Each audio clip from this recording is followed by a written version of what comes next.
یہ بیعت نہیں ہے۔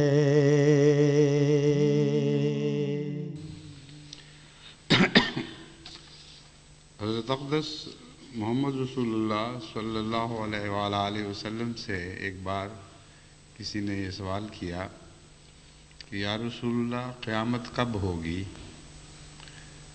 تو آپ نے جواباً فرمایا تم نے اس کے لیے کیا تیاری کی ہے؟ بہت ہی پیارا اور بہت ہی گہرا پرحکمت جواب ہے۔ کب سے انسان کو غرض نہیں ہونی چاہیے، تیاری ہمیشہ رہنی چاہیے۔ بس گزشتہ جمعے میں جو میں نے اللہ تعالیٰ سے لقاء کے متعلق دعاؤں کی تحریک کی تھی، اس کے تعلق میں مجھے خیال آیا کہ تیاری کے سلسلے میں بھی کچھ باتیں آج آپ کے سامنے رکھوں، کیونکہ قیامت کی تیاری در حقیقت لقاء کی تیاری ہی ہے، اور دونوں ایک ہی مضمون ہیں۔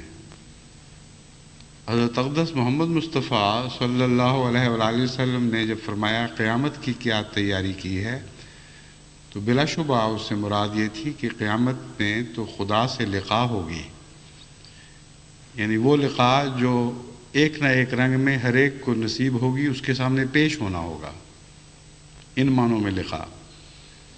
بس جب پیش ہوگے تو اس کے لیے کیا تیاری ہے؟ اور مراد در حقیقت یہ تھی کہ اصل لقاء جو تعلق اور محبت کی لقاء ہوا کرتی ہے، اس کے لیے اس دنیا میں اگر تم نے تیاری نہ کی تو قیامت کا تمہیں کوئی بھی فائدہ نہیں ہوگا۔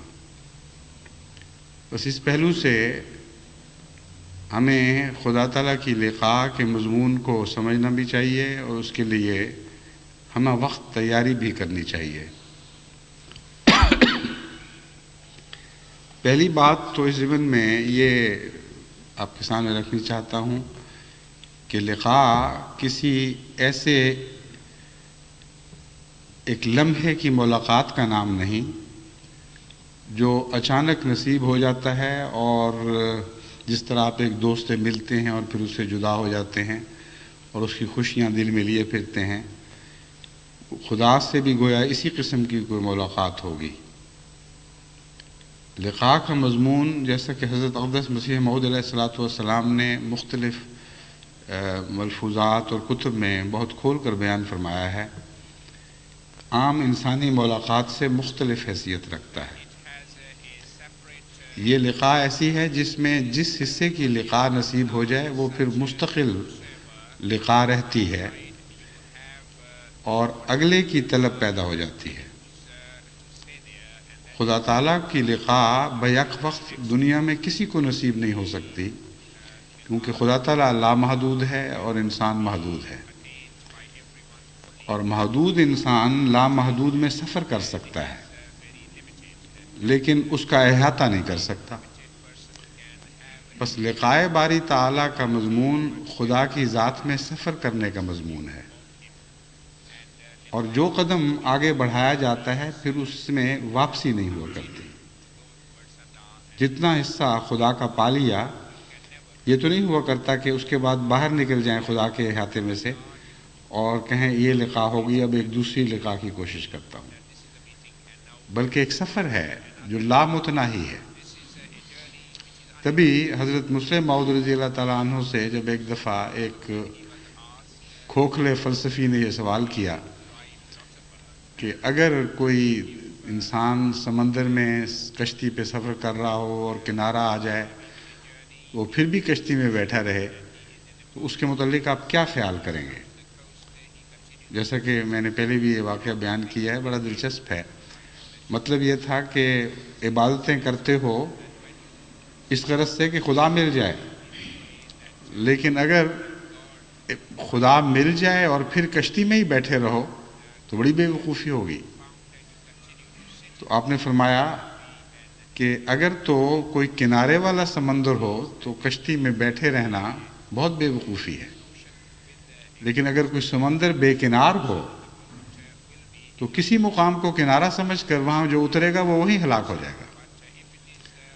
بس خدا تعالیٰ کی لقاء کا مضمون دراصل یہی ایک لامتناہی سفر ہے، اور اس سفر میں کوئی واپسی نہیں ہے، کوئی قدم پیچھے اٹھنے والا نہیں ہے، کیونکہ اگر اس سفر میں واپسی شروع ہو جائے تو وہ بہت ہی زیادہ خطرناک بات ہے۔ خدا کو پانے کے بعد اس سے بے وفائی کرنا اور اس سے منہ موڑنا ہلاکت کو دعوت دینے والی بات ہے۔ بس ایسی لقاء جو مسلسل بڑھتی چلی جائے، اس کو لقاء باری تعالیٰ کہتے ہیں، اور جو اس دنیا میں نصیب ہونی شروع ہو جائے، پھر قیامت کے دن اس لقاء کا ایک ظاہری نظارہ بھی دکھائی دے گا۔ وہ کیا ہوگا ہم اس کا تصور نہیں باندھ سکتے، مگر ہر شخص کی لقاء کی حیثیت اور توفیق اس دنیا میں طے ہوگی، اور جتنی لقاء اس دنیا میں کسی کو نصیب ہوئی ہے اس سے ممکن ہے ہزاروں لاکھوں گنا زیادہ اس میں روشنی پیدا ہو جائے، اور اس لقاء کی جزا یہ ہو کہ خدا ایسے دکھائی دینے لگے کہ ہماری آنکھوں کے سامنے ظاہر ہو گیا ہے۔ مگر اس کے باوجود ہر شخص کی لقاء الگ الگ ہے۔ چنانچہ اس گڈریے کی لقاء اور تھی جو خدا تعالیٰ سے اپنے رنگ میں پیار سے باتیں کر رہا تھا کہ تجھے مجھے ملے تو میں تیری جوئیں ماروں، تیرے کپڑے دھوؤں، کانٹے نکالوں۔ اور موسیٰ کی لقاء اور تھی۔ موسیٰ کو خدا تعالیٰ نے کلیم اللہ کا لقب عطا فرمایا، اور لقاء کے تعلق میں حضرت موسیٰ علیہ السلام کا ایک خاص مقام تھا، مگر وہ مقام محمد مصطفیٰ کی لقاء کے مقابل پر کوئی حیثیت نہیں رکھتا تھا۔ بس وہ سفر جو ایک گڈریے کی لقاء سے شروع ہوتا ہے وہ طور پر جا کر ختم نہیں ہوتا، بلکہ طور سے بعد مقام محمد مصطفیٰ صلی اللہ علیہ وآلہ وسلم آتا ہے، اور وہ قلب ہے، یعنی محمد مصطفیٰ کا قلب جس پر خدا جلوہ گر ہوا، تو انسانی لقاء کا مضمون کامل ہوا۔ لیکن یہ مطلب نہیں کہ خدا محدود ہو گیا، مراد صرف یہ ہے کہ انسان کو خدا تعالیٰ نے جتنی توفیق عطا فرمائی ہے، جتنی استطاعت بخشی ہے، اس کی آخری حد تک خدا تعالیٰ نے حضرت محمد مصطفیٰ صلی اللہ علیہ وآلہ وسلم کو پہنچنے کی توفیق بخشی۔ لیکن ساتھ ہی معراج میں یہ بات ظاہر فرما دی کہ وہ حد آپ کی آخری حد تھی، خدا کی آخری حد نہیں تھی، بلکہ خدا کی حدود کا آغاز تھا۔ جہاں وہ تمثیلی بیری لگی ہوئی ہے جو انسان کی حد کو خدا کی حدوں سے جدا کرتی ہے، وہاں تک پہنچنا انسان کامل کا کام تھا۔ لیکن یہ مراد نہیں کہ اس کے بعد خدا ختم ہو جاتا ہے۔ خدا تو ایک لامتناہی ہستی ہے، اور پھر اپنے فضل سے اس نے کس حد تک حضرت صلی اللہ علیہ وآلہ وسلم کو اپنے اندر سفر کی توفیق بخشی، یہ ایک عام انسان خواہ وہ کیسا ہی نیک اور بزرگ اور فلسفی کیوں نہ ہو سوچ بھی نہیں سکتا، کیونکہ یہ ایسی باتیں ہیں جن کا تصور تجربے کے بغیر نصیب نہیں ہو سکتا۔ بہت سی باتیں ایسی ہیں جو تجربے کے بغیر بھی سوچی جا سکتی ہیں، بہت سی ایسی باتیں ہیں جو بغیر تجربے کے نصیب نہیں ہو سکتی۔ تبھی حضرت اقدس مسیح موعود علیہ السلام نے یہ دعویٰ فرمایا کہ محمد مصطفیٰ صلی اللہ علیہ وآلہ وسلم کے دیدار کا دعویٰ کرنے والوں اور دیکھنے والوں، جب تک میری آنکھ سے نہ دیکھو تمہیں پتہ ہی نہیں کہ وہ کیا چیز تھے۔ بس اگر حضرت محمد مصطفیٰ صلی اللہ علیہ وآلہ وسلم بھی عام انسانوں کو مکمل طور پر دکھائی نہیں دے سکتے، تو خدا تعالیٰ کے متعلق یہ تصور کر لینا کہ اس کی لقاء ایک آنن فانن جلوے کی صورت میں ظاہر ہو اور وہی اس کا منتہا بن جائے، یہ ناممکن بات ہے، یہ بے وقوفی والی بات ہے۔ بس اس پہلو سے لقاء کے مضمون کو اپنی توفیق کے مطابق سمجھنے اور اپنی توفیق کے مطابق اس پر عمل کرنے کی کوشش کرنی چاہیے۔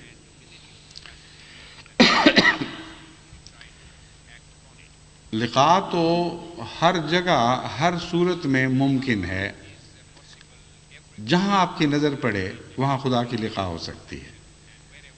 جب ہم یہ کہتے ہیں کہ خدا ہر جگہ ہے، تو اس کا ایک تو وہ تصور ہے جو ظاہری شش جہاد کا تصور ہے، لیکن خدا کے معاملے میں یہ تصور اس سے بہت زیادہ گہرا ہے اور غور طلب ہے۔ خدا ہر جگہ کا مطلب یہ ہے اور یہ ہونا چاہیے اور یہ ہے کہ جہاں بھی آپ نگاہ ڈالیں، جہاں بھی آپ غور کریں، وہاں آپ کو خدا دکھائی دینا چاہیے، اور اگر نہیں دیتا تو اس حصے میں آپ لقاء سے محروم ہیں۔ لقاء کے متعلق یاد رکھیں کہ عام انسانوں کی لقاء بھی آسان نہیں ہوا کرتی، ملنے کے باوجود آپ اجنبی رہا کرتے ہیں۔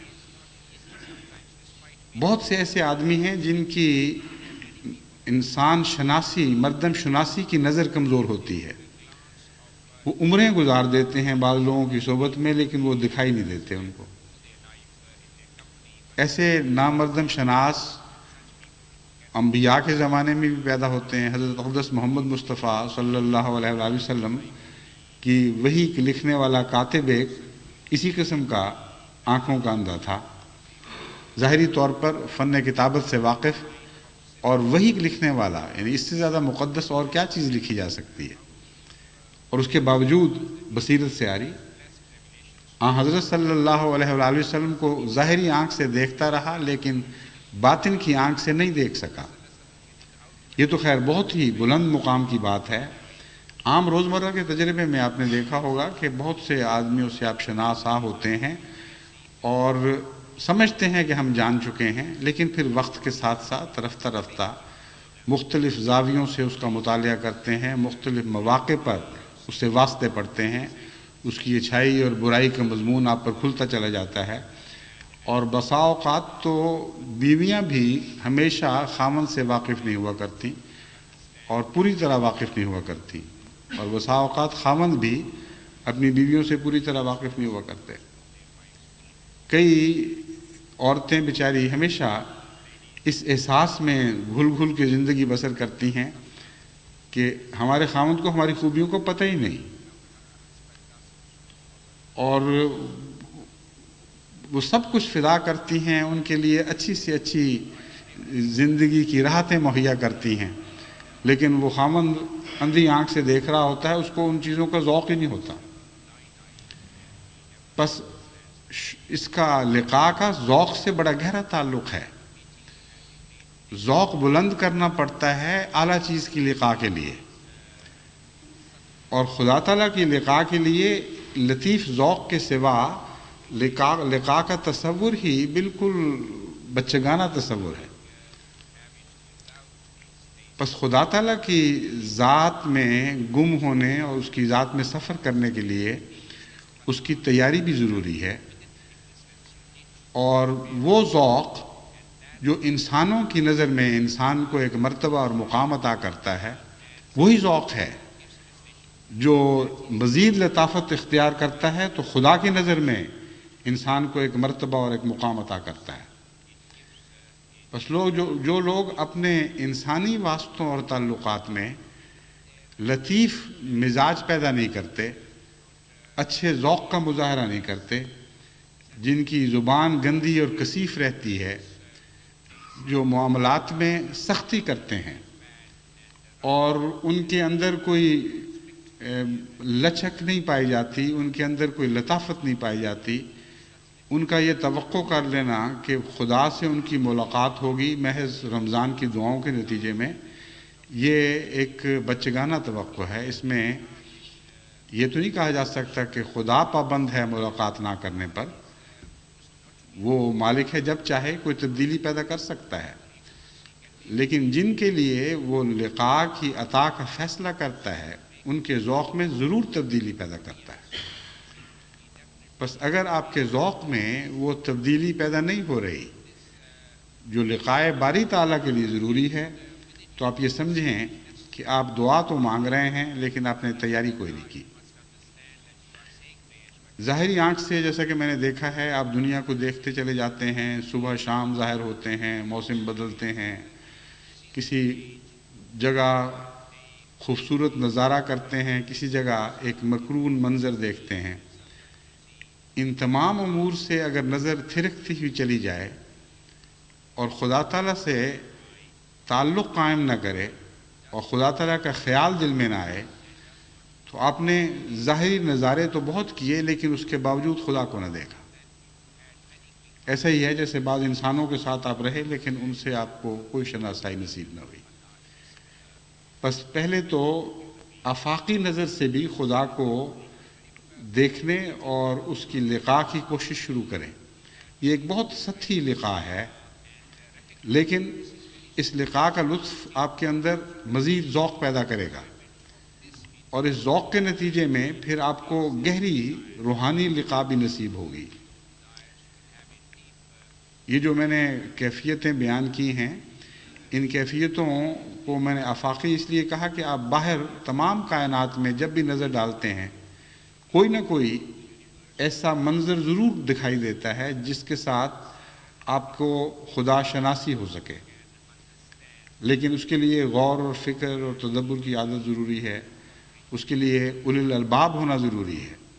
ان فی خلق السماوات والارض واختلاف اللیل والنہار لآیات لأولی الالباب، یقیناً دن کے الٹنے پلٹنے میں، موسموں کے بدلنے میں نشانات ہیں مگر صاحب عقل لوگوں کے لیے۔ وہ جو ان چیزوں کو دیکھتے ہیں تو کیا کرتے ہیں؟ یذکرون اللہ کو یاد کرنا شروع کر دیتے ہیں، قیام و قعودا، نمازوں کا انتظار نہیں کرتے کہ نماز پڑھیں گے تو یاد کریں گے، بلکہ جس حالت میں بھی وہ کائنات کے مناظر دیکھتے ہیں اسی حالت میں خدا تعالیٰ کو یاد کرنا شروع کر دیتے ہیں۔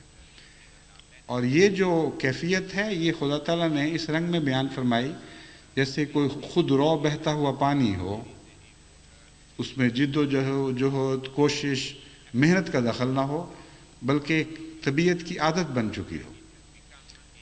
بس اس پہلو سے آفاق کا مطالعہ بہت ہی ضروری ہے کہ آپ کی عادت بن جائے کہ آپ کو اپنے گرد و پیش میں خدا تعالیٰ دکھائی دینے لگے اور اس کی یاد دل میں پیدا ہو۔ پھر اندرونی مطالعہ ہے جو انسان اپنے دل میں ڈوب کر اپنے نفس کی شناسائی حاصل کر کے خدا تعالیٰ کو پاتا ہے۔ اس ضمن میں بھی مطالعہ کی بہت سی قسمیں ہیں۔ ایک تو اپنے نظام کو، جو ظاہری نظام ہے، اس کو دیکھنا اور اس پر غور کرنا اور اس پہ یہ احساس کرنا کہ خدا تعالیٰ نے کتنا حیرت انگیز جسمانی نظام انسان کو بخشا ہے اور کتنی باریک نظر سے ہماری راحتوں کا سامان مہیا فرمایا ہے۔ یہ ایک ایسا مضمون ہے جس میں جو جیسا کہ میں نے بیان کیا سطحی بھی ہے لیکن اس میں گہرائی بھی بہت ہے۔ جتنا سائنسدان جستجو کرتا چلا جاتا ہے اس کو انسانی جسم کے اندر حیرت انگیز نظم و ضبط اور تخلیق کے ایسے عظیم کارنامے دکھائی دینے لگتے ہیں کہ اس کی روشنی سے اس کی نظر خیرہ ہو جاتی ہے، اور جتنا آگے سفر کرتا ہے اتنا ہی مزید اس کو اور اس کے پیچھے کچھ اور، اس کے پیچھے کچھ اور دکھائی دینے لگتا ہے۔ لیکن یہی مطالعہ چونکہ ایک اندھی آنکھ کا مطالعہ ہے، یعنی روحانیت سے اندھی ہے، وہ اسے خدا کی طرف نہیں لے کے جاتا۔ لیکن اس کے برعکس جو اولو الالباب ہیں وہ جب اپنی ذات پہ غور کرتے ہیں، اپنی روزمرہ کے رہن سہن پہ، اپنی بھوک پہ، اپنی پیاس پہ، ان سب زہروں پر جو جسم سے ہر وقت مختلف صورتوں میں خارج ہوتے رہتے ہیں، جن کے بند ہونے پر ایک جسم ایک عذاب میں مبتلا ہو جاتا ہے، ان سب کیفیات پر غور کے نتیجے میں ان کو اپنی کائنات کے اندر بھی خدا دکھائی دینے لگتا ہے، اپنے وجود کے ذرے ذرے میں خدا دکھائی دینے لگتا ہے۔ بسا اوقات ایسے لوگوں سے گفتگو ہوئی اور ہوتی ہے جو خدا کی ہستی کے قائل نہ ہوں، اور مختلف رنگ میں ان کو سمجھانے کی کوشش کی جاتی ہے۔ بعض دفعہ جو انسانی جسم کا شعور رکھنے والے لوگ ہیں جب وہ ملتے ہیں تو میں نے ان سے مثلا یہ سوال کیا کہ کبھی آپ نے اپنے اوپر غور بھی کیا کہ آپ ہیں کون؟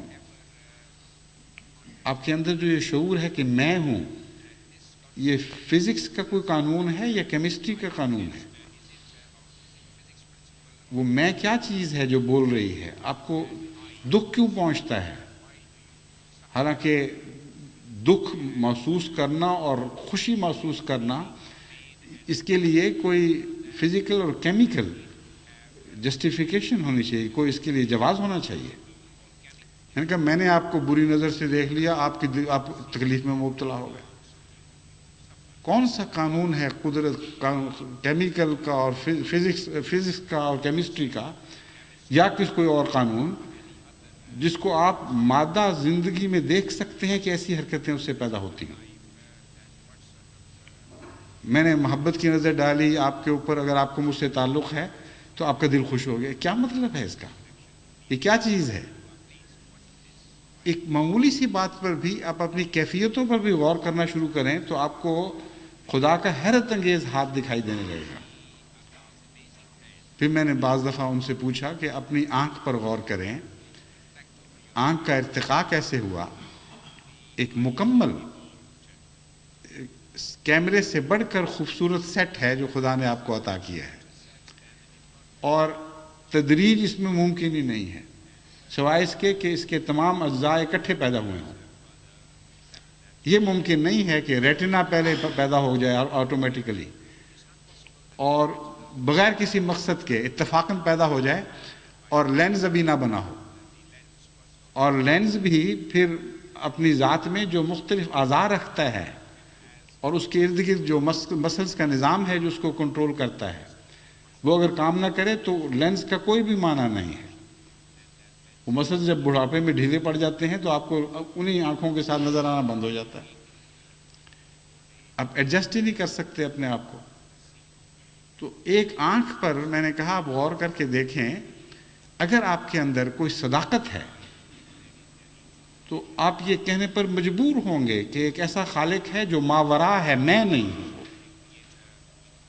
اگر میں اپنا خالق آپ ہوتا تو مجھے تو ان سب باتوں کا علم ہونا چاہیے تھا، کیونکہ یہاں ایک باشعور وجود کا ہونا ضروری ہے۔ جب تک شعور نہ ہو اس وقت تک یہ چیزیں از خود اتفاقاً بن نہیں سکتی۔ بس اگر آپ ارتقاء پر غور کریں تو جتنا بھی غور کریں گے آپ کو معلوم ہوگا کہ ارتقاء اندھا نہیں ہے بلکہ آنکھوں والا بینا ارتقاء ہے، اور اس کو باہر سے بینائی نصیب ہوئی ہے، اپنی بینائی سے وہ نہیں چلا۔ بس ایسا ارتقاء ہے جو چلتا ہے تو یوں معلوم ہوتا ہے کہ پوری بینائی رکھتا ہے، جب اس کو آپ غور سے دیکھتے ہیں تو بے آنکھوں کے ہے۔ تو کیا مطلب بنے گا؟ اس کا مطلب یہ بنتا ہے کہ کوئی آنکھوں والا اس کو ہاتھ پکڑ کے چلا رہا ہے۔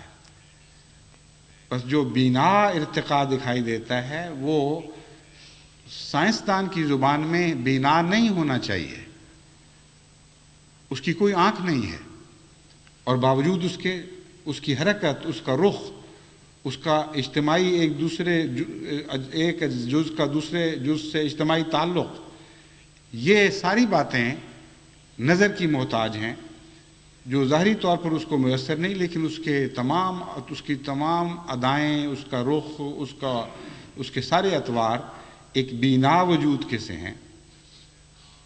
تبھی قرآن کریم نے اس سوال کو اٹھاتے ہوئے فرمایا کہ کیا تم خود اپنے خالق ہو؟ عقل کے اندر غور تو کرو کہ تم تو اپنی کسی چیز کے بھی خالق نہیں ہو۔ معمولی سا نظام اس طرح بگڑے کہ جو چیز خدا کی طرف سے عطا کردہ ہے وہ مر جائے تو ساری انسانی ترقیات مل کر جو طاقت پیدا کرتی ہیں وہ بھی وہ چیز دوبارہ پیدا نہیں کر سکتی۔ کئی بے اولاد دوست لوگ ہوتے ہیں میرے پاس علاج کے لیے اکثر آتے رہتے ہیں، میں نے دیکھا ہے کہ اگر ان کے خلیے مر چکے ہوں تو لازماً ہاتھ کھینچنا پڑتا ہے، کیونکہ موت کا کوئی علاج نہیں، اور جو چیز خدا نے رکھی تھی اور اب نہیں رہی اس کو دنیا کی کوئی طاقت دوبارہ کھینچ کے واپس لا نہیں سکتی۔ قرآن کریم اس انسان کی بے اختیاری اور مجبوری کا ذکر کر کے فرماتا ہے تم تو اتنے کمزور ہو کہ ایک معمولی سی مکھی جو چیز تم سے چھین لے تم اسے اسی حالت میں واپس لوٹا نہیں سکتے. اس کے اندر جو تبدیلیاں پیدا ہو جاتی ہیں اور جس طرح وہ نظام اس کے نظام میں جذب ہو جاتی ہے، تمہارے ہاتھوں سے گئی تو ہمیشہ کے لیے چلی گئی. بس خدا تعالیٰ کی لقاء تو ظاہری آنکھ سے بھی ہو سکتی ہے ان معنوں میں کہ اس آنکھ سے دیکھ کر آپ مزید غور کریں، اس کی میں داخل ہوں، اس کی تہ میں ڈوبیں، اور رفتہ رفتہ آپ کو ایک عظیم جہان دکھائی دینے لگے گا جس میں خالق اپنی تخلیق کے ذریعے آپ پر ظاہر ہوگا، جس طرح مصور اپنی تصویر کے ذریعے کسی پر ظاہر ہوتا ہے. بس تصویریں تو اتنی بے انتہا ہیں ہماری ذات کے اندر بھی، ہمارے گرد و پیش بھی، کہ کوئی لمحہ ایسا میسر نہیں آ سکتا جس میں انسان کے سامنے خدا کی کوئی تصویر جلوہ گر نہ ہو. بس نہ کوئی جگہ اس سے خالی ہے، نہ کوئی لمحہ وقت اس سے خالی ہے. وہ تمام کائنات پہ محیط ہے، ہر جگہ ہے، ان معنوں میں ہے کہ دیکھا جا سکتا ہے اور ہر لمحہ دیکھا جا سکتا ہے.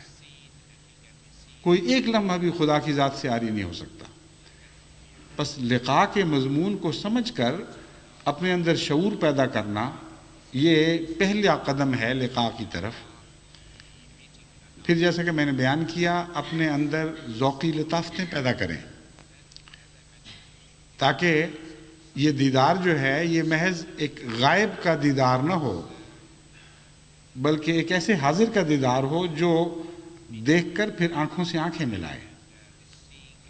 ورنہ یہ سارے نظارے یوں ہوں گے جیسے آپ کسی چیز کا حسن دیکھ رہے ہیں لیکن علم نہیں کہاں ہے، وہ نظر آنے کے باوجود بھی پردوں میں رہے گی. لیکن اگر وہ صاحب بصیرت ہو اور آپ اسے دیکھ رہے ہو اور نظر نظر سے مل جائے، پھر وہ لقاء میں ایک اور مضمون داخل ہو جاتا ہے. بس خدا تعالیٰ تو ایک ایسا وجود ہے جو بصیرت عطا کرنے والا اور بصارت بخشنے والا ہے. وہ بے بصیرت تو نہیں، بے بصارت تو نہیں. بس اگر اس سے لقاء کرنی ہے تو ان نظاروں کو پھر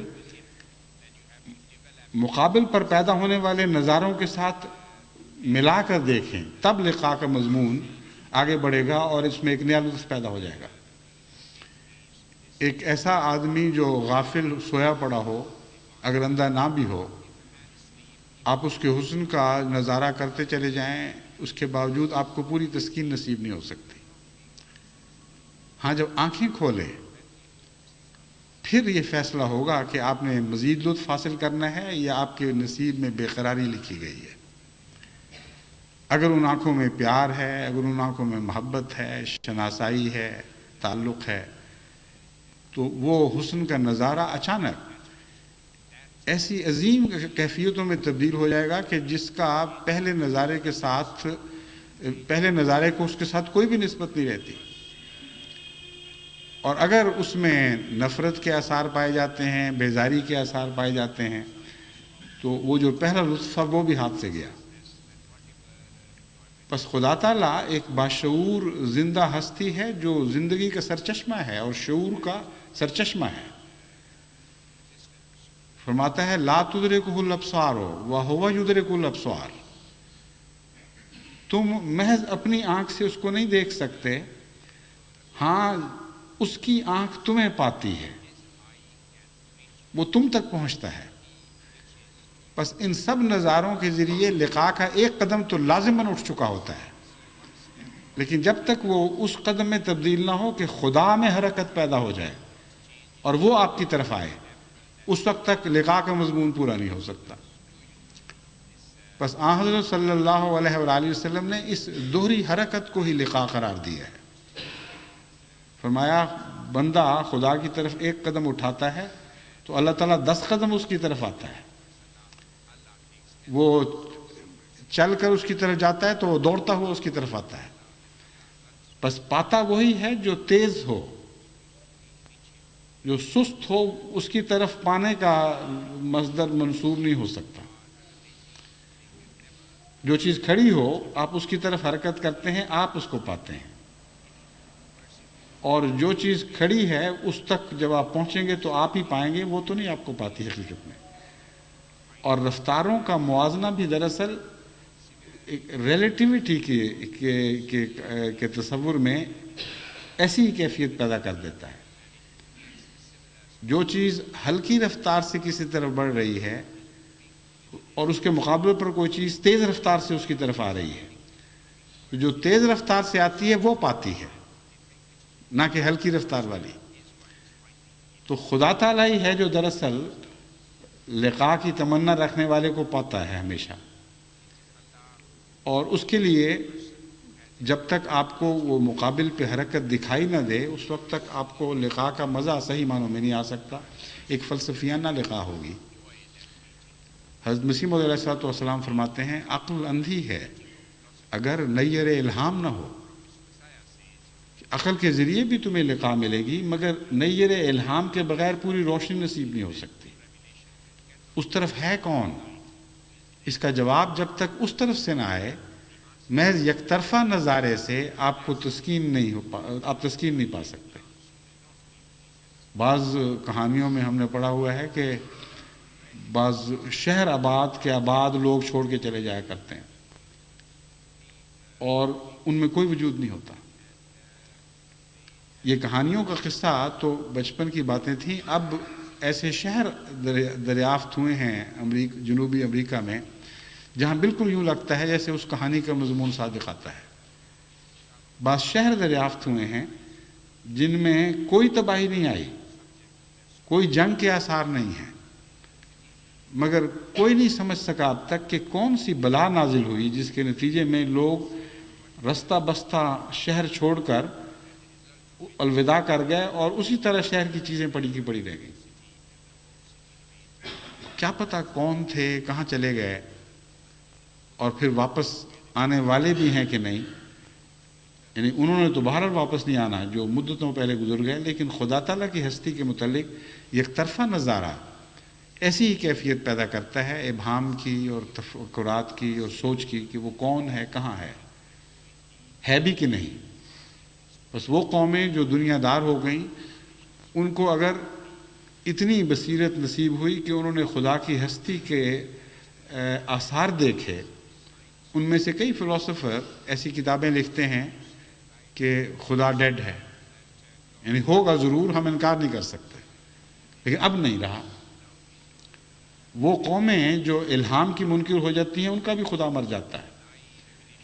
بس اگلا قدم بہت ہی ضروری ہے لقاء کا، اور اس کے لیے اپنے ذوق کی لطافت پیدا کرنا ضروری ہے، اپنے گھر کو سجانا ضروری ہے۔ عام معمولی مہمان کے لیے بھی آپ تیاری کرتے ہیں، کچھ نہ کچھ حسب توفیق اپنے گھر کو سجاتے ہیں۔ اگر غریب بھی ہو تو کچھ کھانے کا معیار بلند کر لیتا ہے جس حد تک بھی اس کو توفیق ہو۔ تو جب خدا کا نظارہ کیا اور دل یہ چاہا کہ وہ آپ کی ذات میں داخل ہو جائے تو اس کے لیے آپ کو ضرور تیاری کرنی ہوگی، اور اس تیاری کا پہلا قدم اعلیٰ اخلاق ہے۔ اعلیٰ اخلاق کے بغیر حقیقت میں خدا کی لقاء ممکن نہیں ہے۔ جزوی لقاء تو ہو سکتی ہے کیونکہ بعض لقاء کے نظارے جزوی اصلاح سے بھی تعلق رکھتے ہیں، لیکن یہ ایک اتفاقی واقعہ، اتفاقی حادثے کی صورت میں ہو سکتا ہے۔ وہ لقاء جو دائمی لقاء ہے، جو مسلسل خدا کی ذات میں آگے بڑھنے کا نام ہے، وہ لقاء اخلاقی اصلاح کے بغیر ممکن نہیں ہے۔ آپ کو کسی انسان کا حسن دل لبھانے والا دکھائی دے، آپ کے اندر ایک کشش پیدا ہو جائے، آپ جب اس سے ملتے ہیں تو کچھ دیر کے بعد آپ محسوس کرتے ہیں کہ وہ بات نہیں، ہمیں کچھ خام خواہ کی دلچسپی پیدا ہو گئی تھی، ظاہری شکل صورت ہے، مگر کوئی ایسے اخلاق نہیں ہیں کہ جو دائمی اس پہلی کشش کو دوام بخش سکیں جو پہلے پیدا ہوئی تھی۔ بعض دفعہ تو معمولی سی بات سے بھی ساری کشش کافور ہو کر اڑ جاتی ہے۔ ایک مصنف ہیں انگلستان کے، جنہوں نے ایک واقعہ بیان کیا کہ میں ایک دفعہ ایک دکان میں داخل ہوا اور وہاں ایک ایسی حسینہ مجھے دکھائی دی جس کو دیکھ کر مجھے یقین آ گیا کہ ایک نظر میں محبت ممکن ہے، اور چند لمحوں بعد اس سے ملاقات کا بھی ایک سامان پیدا ہو گیا۔ اس کے ہاتھ سے کوئی بنڈل تھا جو گر گیا، میں نے دوڑ کر لپک کے اس بنڈل کو اٹھایا اور اس کے سپرد کیا۔ اس نے جس فلیٹ آواز میں شکریہ ادا کیا، وہ اس طرح جذبات سے آری اور خالی اور کھوکھلی آواز تھی کہ مجھے دوسرا یقین یہ ہو گیا کہ ایک لمحے میں محبت غائب بھی ہو سکتی ہے، یعنی اگر ایک لمحے میں پیدا بھی ہو سکتی ہے تو پھر ایک لمحے میں ختم بھی ہو سکتی ہے۔ امر واقعہ یہ ہے کہ انسانی تجارب میں یہ بات آتی ہے کہ محض حسن کا نظارہ کافی نہیں ہوا کرتا جب تک گہرا حسن نہ ہو، اور خدا تعالیٰ کو آپ ایسا بے ذوق سمجھیں، نعوذ باللہ من ذالک، کہ وہ آپ کے اندر حسن کے کوئی آثار پائے نہ جائیں اور پھر بھی وہ آپ کا دوست بنا پھرتا ہے، یہ نہیں ہو سکتا۔ جس قسم کی ذات سے تعلق قائم کرنا ہے اپنی توفیق کے مطابق، کیونکہ یہاں اپنی توفیق شرط ہے، وہ لامحدود ہے اور ہم محدود ہیں، اس لیے مجبوری ہے اپنی توفیق کے مطابق کچھ تو زینت اختیار کریں۔ غریب دلہنیں بھی دلہا کے گھر سج کے جایا کرتی ہیں۔ ایک پنجابی شاعر، صوفی شاعر ہیں، ان کا پنجابی شعر تو مجھے یاد نہیں لیکن مضمون بڑا پیارا ہے۔ وہ کہتے ہیں کہ ساری رات میں ناچ کے اپنے روٹھے یار کو مناؤں، اور مراد یہ ہے کہ خدا کے حضور گریہ گزاری کروں، عبادت کروں۔ تو ہر شخص اپنی توفیق کے مطابق اپنے اندر کچھ زینت ایسی پیدا کر سکتا ہے جس کے نتیجے میں اللہ تعالیٰ کے پیار اور محبت کی نظر اس پر پڑے، اور وہ زینت کی تکمیل کا انتظار نہیں کرتا، یہ اس کی رحمانیت ہے، بلکہ زینت کے آغاز پر ہی وہ اپنا جلوہ دکھاتا ہے۔ اس لیے ہر وہ شخص جو لقائے باری تعالیٰ کی خاطر اپنی ذات میں کوئی اصلاح پیدا کرتا ہے، اپنے اخلاق کو حسن عطا کرتا ہے اور کوشش کرتا ہے کہ پہلے سے بہتر میں خدا کے وصال کے قابل بن جاؤں، ایسے شخص پر پھر خدا خود نازل ہوتا ہے اور اس کے نزول کے ساتھ پھر باقی اصلاح ہونی شروع ہو جاتی ہے۔ بس یہ جو مضمون ہے اس کو سمجھتے ہوئے رمضان شریف میں اپنے اوپر غور کریں۔ بعض دفعہ جو خدمت سلسلہ کرنے والے خط لکھتے ہیں ان سے معلوم ہوتا ہے کہ ابھی بہت ہی اصلاح کی گنجائش ہے اور بہت تکلیف دہ حالت ہے۔ میں نے ایک لمبا سلسلہ خطبات کا شروع کیا تھا مختلف اخلاق پر زور دینے کے لیے، مالی لین دین، بیویوں سے سلوک، خامدوں سے سلوک، دوستوں سے گفتگو میں، طرز تکلم میں اصلاح وغیرہ وغیرہ۔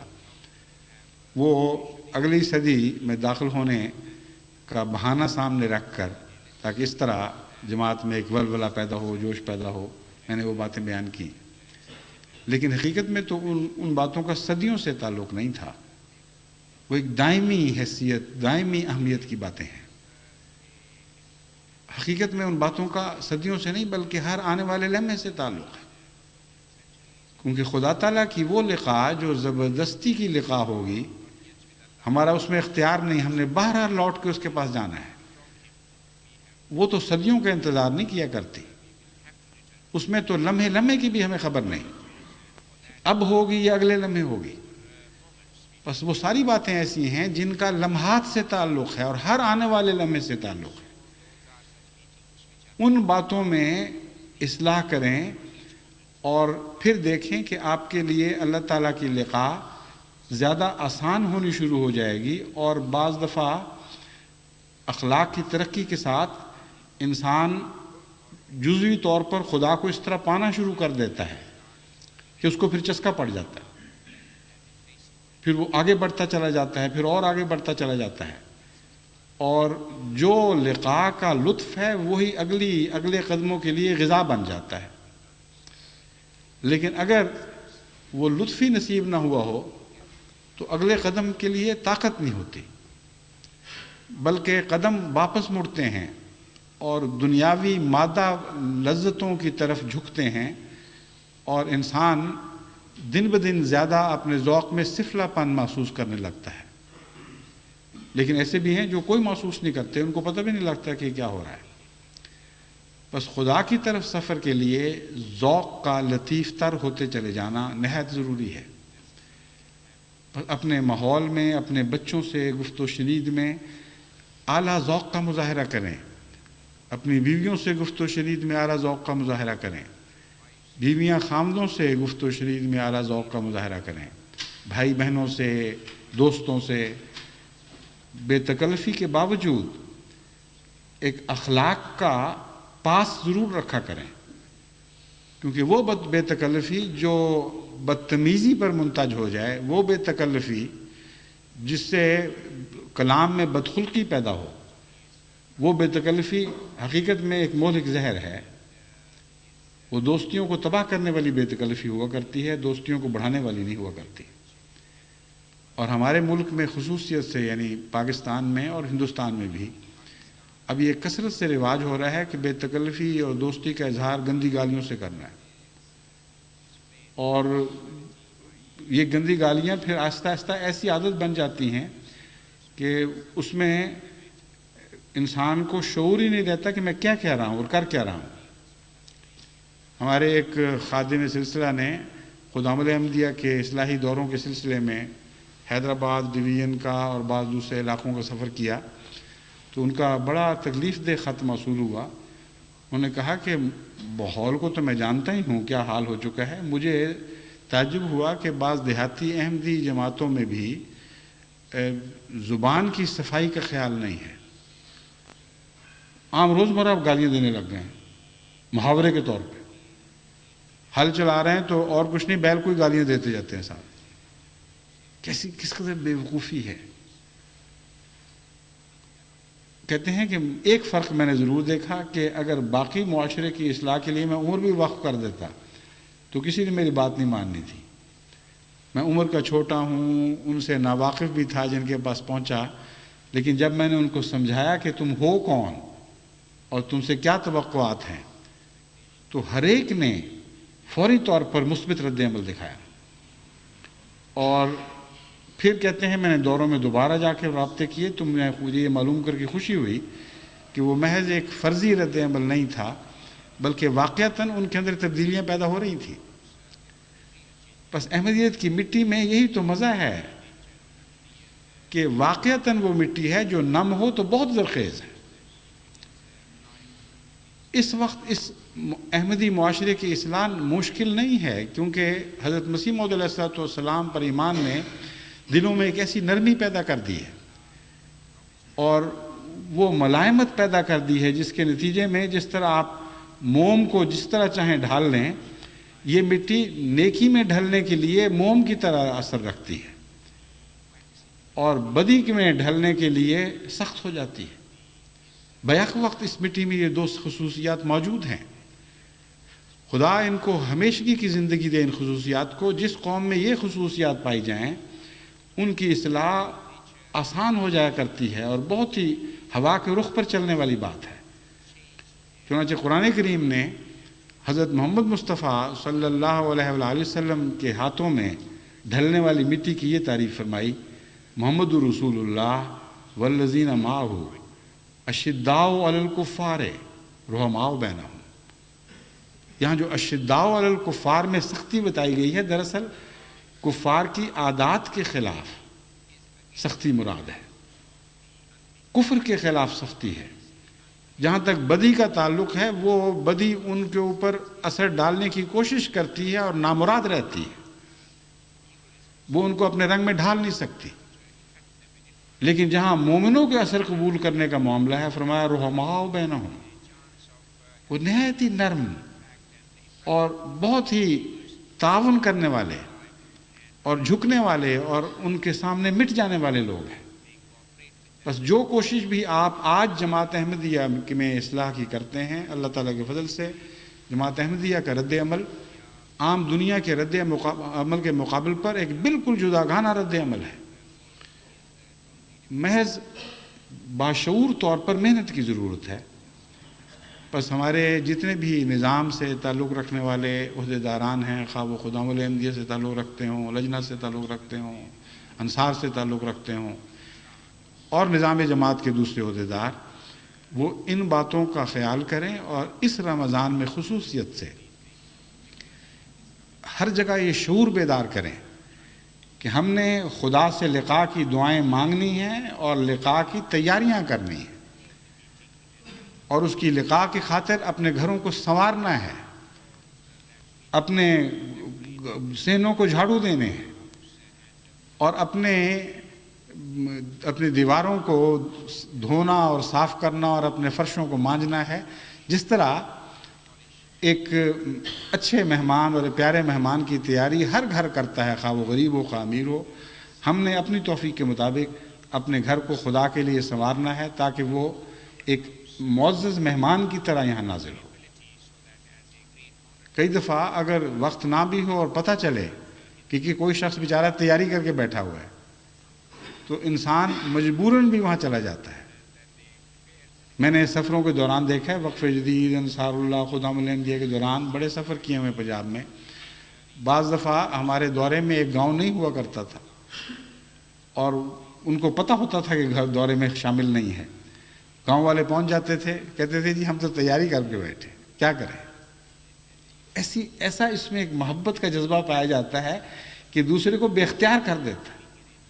جب وہ یہ کہتے ہیں جی ہم تو تیار بیٹھے ہیں تو پھر انسان کیسے کہہ دے کہ اچھا تیار بیٹھے رہو، ہم نہیں آ سکتے، مجبوراً وقت نکالنا ہی پڑتا ہے، کچھ وہاں سے وقت کھینچا، کچھ کہیں سے کھینچ کے لمبا کیا، بہرحال وقت دینا پڑتا ہے۔ تو اگر انسان میں ایسا جذبہ ہے احسان مندی کا تو خدا تعالیٰ نے تو ہمیں احسان سکھایا ہے، وہ ہمارے احسان کا بھی خالق ہے۔ کیسے ممکن ہے کہ آپ خدا کے لیے کچھ تیاری کریں اور خدا کی طرف سے کوڑا سا جواب مل جائے کہ میرے پاس وقت نہیں تمہارے لیے، کہ تم پوری طرح صاف نہیں ہوئے۔ بس صاف ہونے کی کوشش شروع کر دیں، پھر دیکھیں کہ اللہ تعالیٰ کس طرح آپ پر اپنی رحمت کا جلوہ دکھاتا ہے، وہ جھکا کرتا ہے، آپ میں اٹھنے کی طاقت نہیں ہے۔ اور حقیقت میں معراج بھی خدا کے جھکنے ہی کا نام ہے، اور معراج کا جو عرش ہے وہ انسان کے دل کا عرش ہے حقیقت میں۔ بس آپ لقائے باری تعالیٰ کی تیاری اس طرح تفصیل سے اس مضمون کو سمجھنے کے بعد کچھ نہ کچھ ضرور شروع کر دیں، اور آج کے بعد جب رمضان ختم ہو تو دیکھیں کہ آپ نے کتنا خدا کی ذات میں سفر کیا ہے۔ وہی سفر ہوگا، یاد رکھیں، جو رمضان کے بعد بھی جاری رہے گا۔ وہ سفر جہاں آپ پھسل کر واپس آ جائیں وہ سفر نہیں ہے۔ یہ ممکن ہے کہ کوششوں میں انسان پھسلتا رہے، لیکن جب ایک مقام کو حاصل کر لیتا ہے تو پھر اس کے بعد پھسلنا نہیں ہونا چاہیے۔ ہم نے کئی دفعہ ایسے پولز پر بچپن میں چڑھنے کی کوشش کی جس میں انسان پھسل جاتا ہے، بعض درختوں پر انسان کو چڑھنے کی کوشش کرتا ہے اور پھسل جاتا ہے، کیڑیاں بھی دیواروں پر چڑھتی ہیں اور پھسل جاتی ہیں۔ لیکن اگر انسان عزم جاری رکھے تو بار بار پھسلنے کے باوجود پھر ایک مقام ایسا آتا ہے، ایک موقع ایسا نصیب ہوتا ہے جب انسان اس چوٹی کو پا لیتا ہے جس کی طرف وہ حرکت کرنے کی کوشش کرتا ہے۔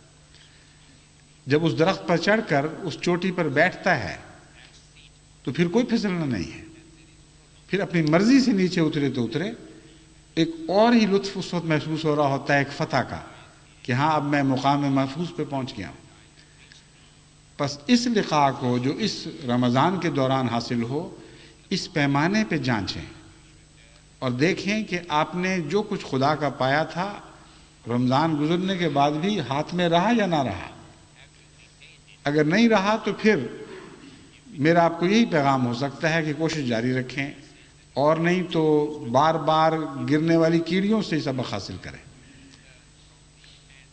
پھسلیں، بے شک پھسلیں، مگر پھر اس نیت کے ساتھ دوبارہ سفر شروع کریں کہ میں نے ہمت نہیں توڑنی اور ضرور اپنے مقصد کو حاصل کر کے چھوڑنا ہے۔ پھر انشاءاللہ تعالیٰ آپ کے پھسلنے سے نقصان نہیں ہوگا۔ لیکن اگر پھسلنے کا مطلب یہ ہے کہ اگلے رمضان تک مسلسل خدا سے دور ہی ہٹتے چلے جانا ہے تو پھر یہ لقاء نہیں ہے، اس کا جو کچھ اور نام رکھ دیں لیکن اسے آپ لقاء نہیں کہہ سکتے۔ بس اللہ تعالیٰ جماعت احمدیہ کو حقیقت میں لقاء کے مضمون کا عرفان عطا فرمائے اور اس مضمون کو سمجھنے کے بعد لقاء باری تعالیٰ نصیب کرے۔ سب سے بڑی دنیا کی طاقت مذہبی قوموں میں لقاء سے حاصل ہوا کرتی ہے۔ اتنا بڑا کام ہے ہمارے سپرد، اتنے بڑے انقلابات ہمیں برپا کرنے ہیں کہ لقاء کے بغیر ناممکن ہے کہ ہم اس کام کو سر انجام دے سکیں۔ بس اس کی اہمیت کو سمجھیں۔ جتنے زیادہ صاحب لقاء جماعت احمدیہ کو نصیب ہوں گے، اتنے ہی جلدی بڑے بڑے عظیم الشان انقلاب دنیا میں برپا کرنے کی ہمیں توفیق عطا ہوگی۔ اللہ کرے کہ جلد تر ہمیں یہ توفیق نصیب ہو۔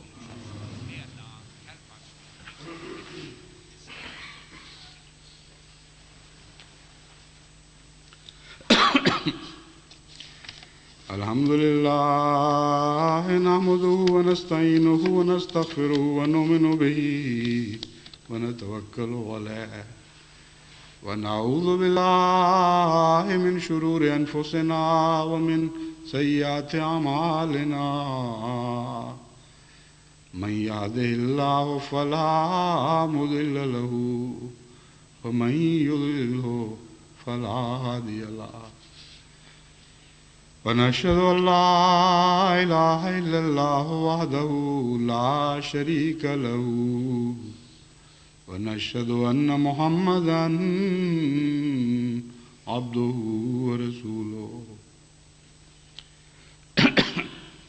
کچھ عرصے سے بعض دوستوں کی طرف سے جنازہ غائب کی درخواستیں موصول ہوتی رہی ہیں جو جمع ہوتی رہیں۔ بعض کے متعلق میرا خیال تھا کہ شاید پڑھا دیا، لیکن آج پرائیویٹ سیکرٹری نے جو فہرست دی ہے معلوم ہوتا ہے وہ پہلی فہرست نظر سے اوجھل رہی ہیں۔ صدر انجمن کی طرف سے بھی باقاعدہ بعض سفارشات موصول ہوئی ہیں، بس چونکہ یہ فہرست بہت لمبی تھی اس لیے میں نے اس سے پہلے امام صاحب سے کہا تھا کہ پڑھ کر سب کو سنا دی جائے۔ بس نماز جمعہ کے بعد ان سب کی نماز جنازہ ہوگی۔ اس میں بعض ایسے متوفی شامل ہیں جن کا ذکر مناسب ہوگا مختصراً۔ ایک ہمارے قادیان میں پرانے خادم سلسلہ شریف احمد صاحب امینی پچھلے کچھ عرصہ وفات پا گئے۔ اسی طرح چودھری عبدالعزیز صاحب کھوکھر تحریک جدید کے پرانے خادم تھے۔ عبدالقیوم صاحب کھوکھر ان کے بیٹے جرمنی میں ہیں۔ بشارت احمد صاحب امروہی بھی سلسلے کے پرانے خادم واقف زندگی۔ اسی طرح ہمارے ایک یہاں کے انگلستان کے واقف زندگی مولک کی والدہ مجید احمد صاحب سیالکوٹی کی والدہ بھی وفات پا گئیں۔ مبشر احمد صاحب طارق مربی سلسلہ کی والدہ بھی وفات پا گئی ہیں۔ مسعود احمد صاحب دہلوی مدیر الفضل، سابق مدیر الفضل کے نام سے سب جماعت شناسہ ہے، یہ بھی بڑا مخلص فدائی خاندان ہے۔ ان کے نوجوان بیٹے جرمنی میں پیچھے کچھ عرصہ ہوا وفات پا گئے تھے۔ اسی طرح ہمارے انگلستان کے امریکہ کے مبلغ اظہر حنیف صاحب کے برادر نسبتی اسلم ندیم چودھری کراچی میں وفات پا گئے۔ ہمارے ایک مبلغ اللہ دتا صاحب مبشر وقف جدید کے مبلغ ہوا کرتے تھے، بہت سادہ طبیعت اور کم تعلیم یافتہ لیکن بہت ہی روشن دماغ والے اور صاحب عرفان انسان تھے۔ چوروں قطب بنانے والا مضمون کچھ نہ کچھ ان پر ضرور صادق آتا تھا۔ واقعتاً چور اور ڈاکو تھے جب انہوں نے احمدیت کو قبول کیا، اور اس کے بعد اتنی تکلیفیں اٹھائیں خدا کی راہ میں، اتنی مارے کھائیں، جن علاقوں میں ان کے روب سے لوگ کانپتے تھے وہاں جا کر انہوں نے مارے بھی کھانی شروع کی، لیکن بڑے باہمت انسان تھے۔ ان کا مجھے بارہا اکثر خط آتا تھا کہ میرا جنازہ آپ نے ضرور پڑھانا ہے۔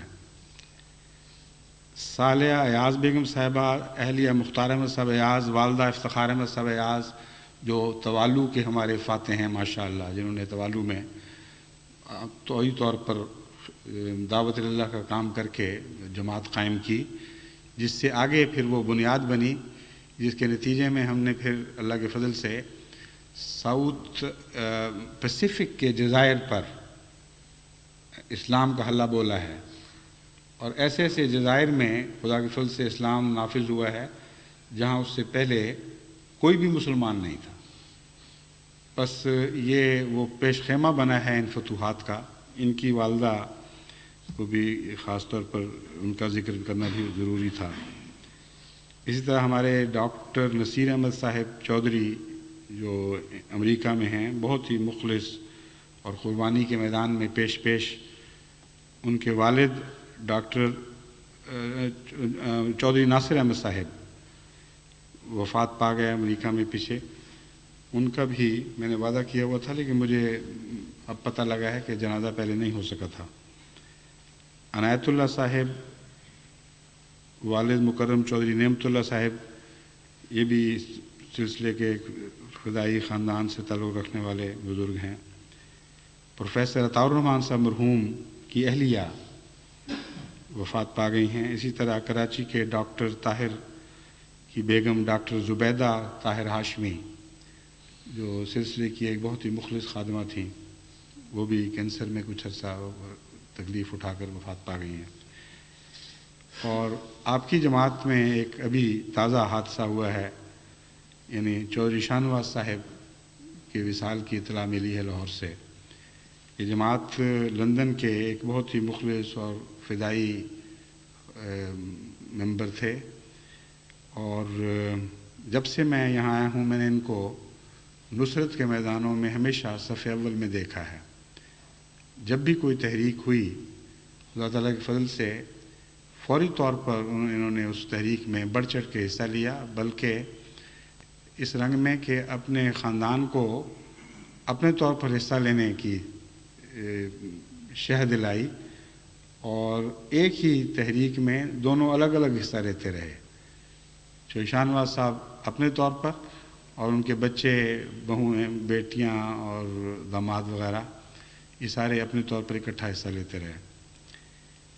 ان کا مجھ سے تعلق رفتہ رفتہ بڑا ہے. پہلے میں بہت زیادہ ان سے متعارف نہیں تھا، لیکن شروع میں جب خلافت کے بعد انہوں نے مجھ سے گہرا رابطہ قائم کیا تو حجاب کے طور پر یہ اس طرح اپنا تعارف کرایا کرتے تھے کہ میں خود تو شاید خلافت سے تعلق میں اتنا مرتبہ نہیں رکھتا ہوں، لیکن میری بیوی آپ کی پکی مریدنی ہے.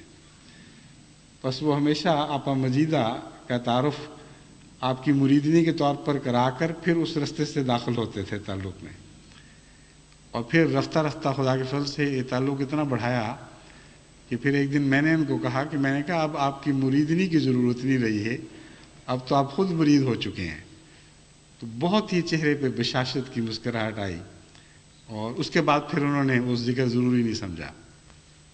تو ان کو بھی، ان کی اولاد بھی خدا کے فضل سے بڑی مخلص، فدائی اور منکسر مزاج ہے. یہ بڑی خوبی ہے اس خاندان میں، اور بڑا وسیع احسان کرنے والے تھے. یہ جماعت ہی کی خدمت نہیں بلکہ غرباء، دوسرے خاندانوں پر، عزیزوں اور رشتہ داروں کے علاوہ بھی بڑا وسیع احسان کا ان کا دائرہ تھا.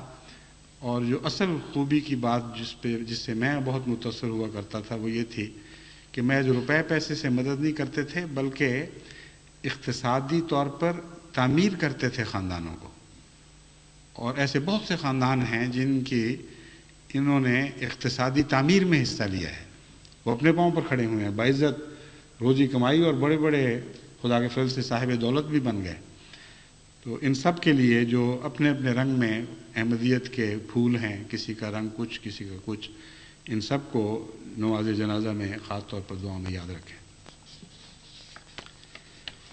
عباد اللہ رحمکم اللہ، ان اللہ یامر بالعدل والاحسان وایتاء ذی القربى وینہی عن الفحشاء والمنکر والبغی یعظکم لعلکم تذکرون. اذکروا اللہ یذکرکم